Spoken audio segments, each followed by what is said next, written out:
Wala nang intro-intro siya si Rafi Tolpo. Galit sa masama, akala ko totoo. Pero pag nakita niya si Liza, takot din pala to. Hoy, di ba ikaw ang aming pambato? Huwag kang matakot, gamitin mo ang bunganga mo na walang sinasanto. Akala ko ba tagapagtanggol ka ng mga Pilipino? Bakit ngayon hindi ko na alam kung ikaw ay napaano? Tila nananahimik ka, takot ka mabawasan ang supporters mo, no? Alam mo, sir, hindi na mabilang ang kanilang pagkakamali. Bakit hindi ka man lang nagsasalita? Totoo ba na ikaw ay makapili? Sir Rafi, noon busis ka ng mga inaapi. Ngayon bigla ka na lang naging pipe. Huwag mong isipin kung ang makakalaban mo ay higante. Sapat na sa mga tao na malaman nila na ikaw ay tunay na kakampi.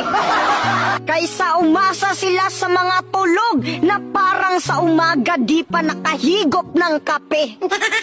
Kumilos ka na, mahal namin sa Senado. Maghihintay na lang ba tayo ng sweldo? Yung batas binaboy na at tinarantado. Kaya siguro naman you know what to do.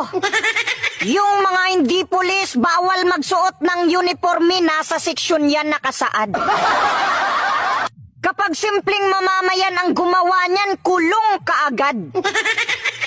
Tapos kapag pulis, okay lang na lumabag.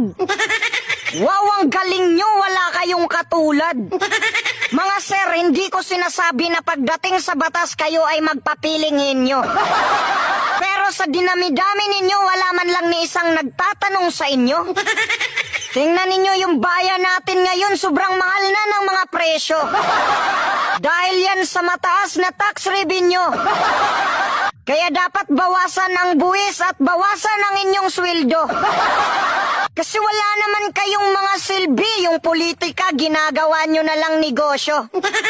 Wala na ang tunay na pagsiservisyo. Wala na nga kayong ginagawa, nag-away-away pa kayo. Yung iba pinagtutulungan ang budget ng pangalawang pangulo.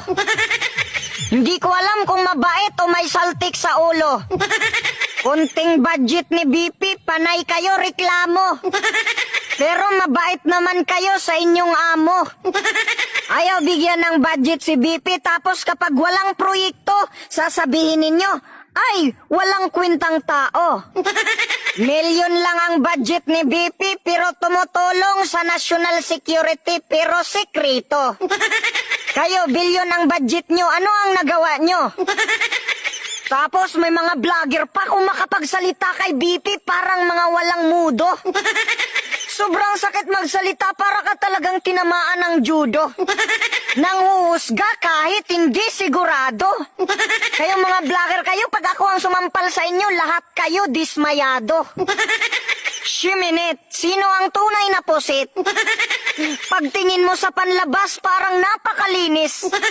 Pero tingnan mo ang loob, may tinatagong sos. Makasabi ka na lang talaga ng shiminit. Shiminit like shiminit.